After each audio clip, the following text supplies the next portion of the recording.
Paulit-ulit na sinasabi ni Claire Castro na dahil daw doon ini-invite daw ang military na yun daw ay sapat na para maging inciting to sedition.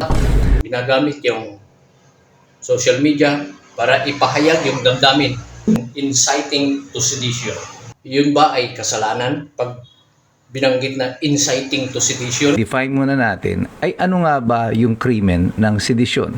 Ayon po sa Article 139 ng Revised Penal Code, ang krimen po ng sedisyon ay magaganap lamang o pwede mo lang itong i-commit sa pamamagitan ng isang public or tumultuous uprising. Ibig sabihin, magkakaroon ng panggugulo na pampubliko, hayagan. Totoo nga ba yung sinasabi nila Ombudsman Remulla at ni John Vic Remulla na kapag sinabi mong BBM resign, ikaw ay pwede ng kasuhan ng inciting to sedition. Hello, kumusta? Magandang araw po sa inyo lahat. Matagal-tagal na hindi tayo nakagawa ng mga video dahil na busy sa trabaho. Magandang araw po sa inyong lahat dito sa Luzon at dito sa Pilipinas at maging sa iba't ibang panig ng mundo. Kumusta na po kayo lahat, mga kababayan, mga kapatid? Magandang araw po sa inyong lahat. Bago tayo gumawa ng mga reaction video, nais ko po munang magpasalamat. Maraming salamat po sa tulong ninyo, mga kapatid. Bakit ako nagpapasalamat? Kaya po ako nagpapasalamat kasi ayan po. Makakatuwa sa damdamin na ganyan yung aking dashboard sa aking Facebook. Dahil po yan sa inyong tulong, mga kababayan, mga kapatid. Maraming salamat po. Dito po sa Pilipinas at sa iba't ibang panig ng mundo. Nagsimula yan noong natapos yung pasalamat noong December. Nagtuloy-tuloy na hanggang ngayon. Kaya maraming salamat po. Hindi ko alam kung paano ko kayo pasasalamatan. Ngayon, diretso na po tayo sa ating paggawa ng mga reaksyon. Dahil baka magkaiyakan pa. Hindi ko alam. Basta, maraming salamat po sa inyong tulong.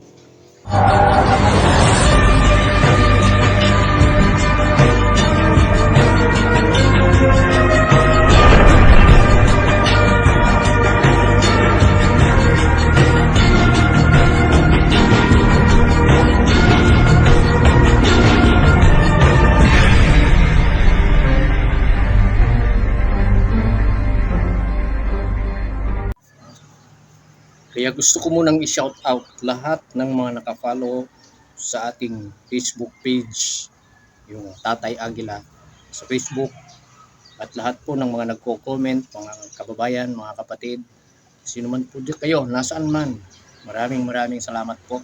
Shout out po sa inyo lahat. Ngayon, bago natin talakayin yung inciting to sedition, ay gusto ko lang pong ipakita ito sa inyo. Ayan. Isa sa mga nakapost sa aking Facebook, si Ronaldo Tobera, na nagpapasalamat siya sa ating President Bongbong Marcos.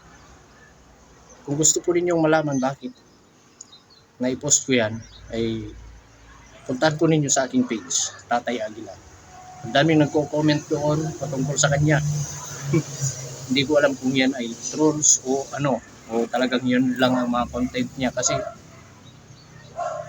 nung tignan ko yung kanyang account, talagang puro kay President Bongbong Marcos yung kanyang mga content, puro patungkol sa kanya.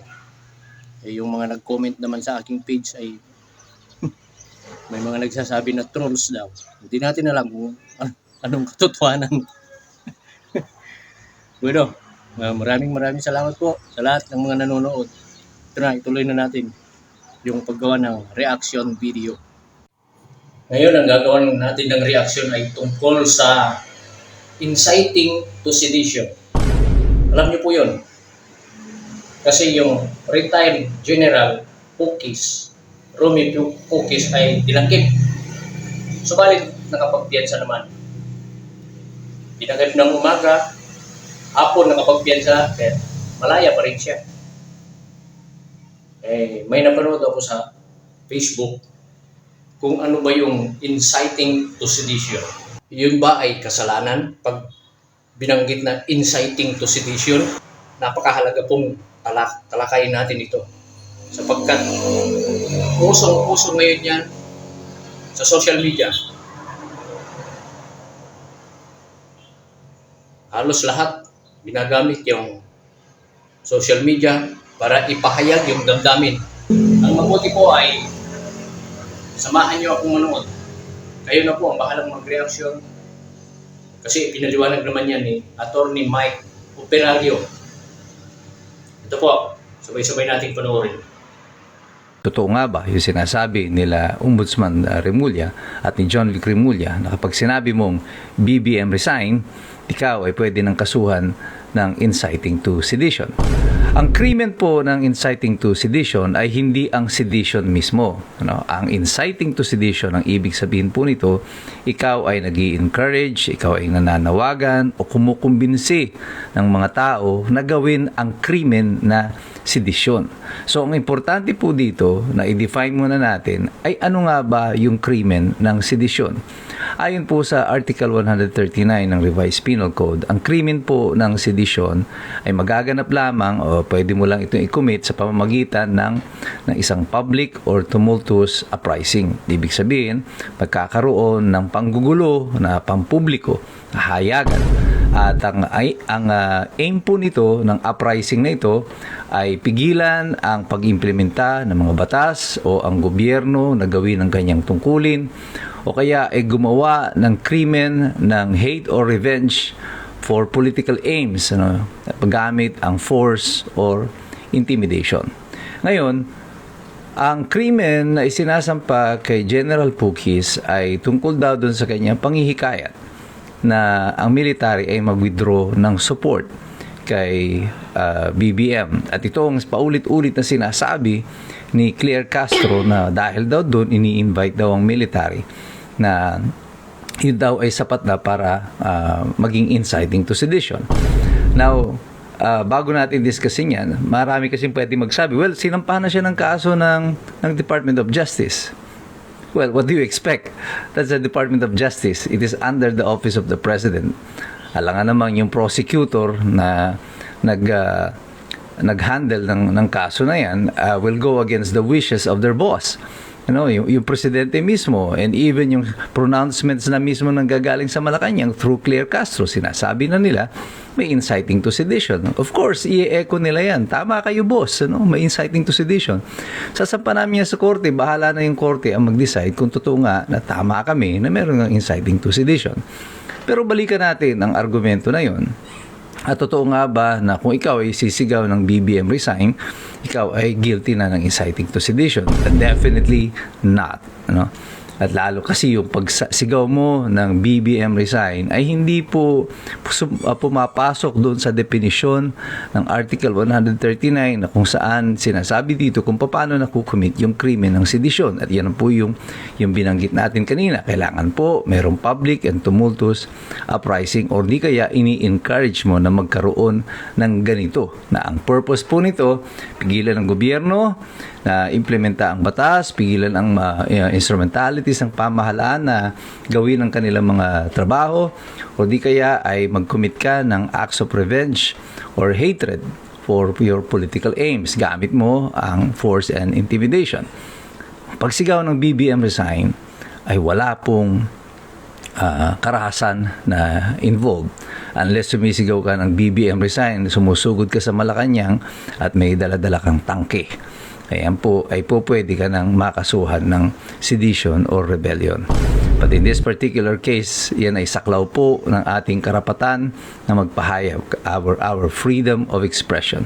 Paano naman ito si General Pukis na ang kanyang sinisigaw ay ini-encourage niya ang kanyang mga fellow military men in uniform, dahil si General Pukis ay retired na, ini-encourage niya ang mga men in uniform to withdraw their support to the President. Is that a crime? Well, babalikan natin muli ang kasaysayan sa panahon po ni Erap Estrada. Nung siya po ay tinanggal sa pwesto sa pamamagitan ng 2001 EDSA 2, matatandaan ninyo, nagkaroon ng rally sa EDSA, nag-ipon-ipon ng mga tao, mga ilang araw, mga 3 araw din. 3 araw, bumaba si Erap Estrada sa pwesto. Anong nag-trigger ng pagbaba ni Erap Estrada sa pwesto? Ang final straw that broke the camel's back, ika nga, yung huling instrumentalidad ng pamahalaan na nag-withdraw ng suporta kay Erap Estrada noon ay ang military. When Angelo Reyes joined the rally in EDSA, everybody knew that it was done. The military then has withdrawn their support to the president, si Erap Estrada.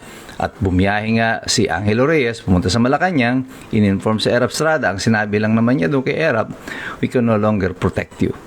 That is the withdrawal of the support.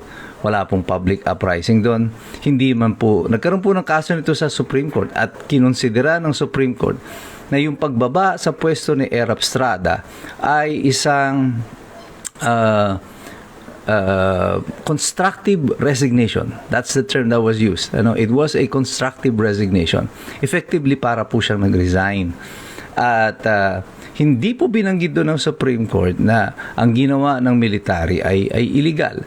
Na ito po ay pang-withdrawal ng support ay hindi naaayon sa batas.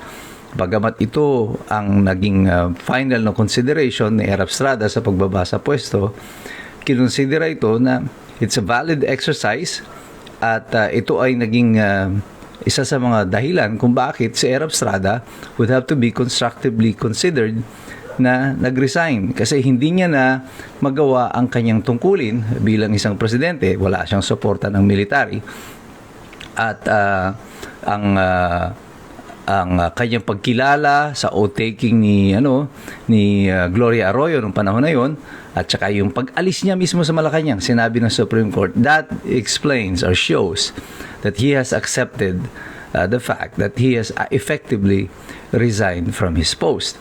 So, ang ibig sabihin nito, calling for the military pala to withdraw their support doesn't necessarily mean that ito ay a call to arms or a public uprising. But this would have to be left now to the judgment of the court. Ang sinasabi po natin ngayon is just for public information na ito yung mga nangyari nung nakaraan at ito ang dahilan kung bakit sa tingin ko ang kaso na ito na isinampa kay General Romeo Puquis ay walang tunay na basehan. Ito ay isa na namang instrumento ng panggigipit doon sa mga nag-i-express o nagpapahayag ng kanilang disgusto sa pamahalaan. And I think what the government is doing is just fanning the flames of a rebellion against the government. Itong suppression and oppression that the government is doing is not doing them justice. Humihiling ang mga mamamayan ng katarungan doon sa flood control. Nangako sila na may ikukulong daw sila. Although hindi naman talaga tayo naniniwala, pero sila nangako na may mga ikukulong sila, mga big fish daw dito sa flood control. And yet, ang naunang ikinulong ay yung mga nananawagan ng pananagutan dito sa flood control fiasco na ito. Anong nangyayari sa pamahalaan? Well, I think the steps of collapse of the government is running into motion. Pabilisan ng pabilis yung gulong ng pagbagsak ng administrasyon na ito. Hindi dahil may mga ginagawa pa yung mga tao sa paligid nila para sampahan nila ng sedition. It is the government itself. This administration is doing everything to harm itself out of arrogance, out of paranoia, and out of absolute lack of knowledge as to how to deal with the situation of the country at the moment.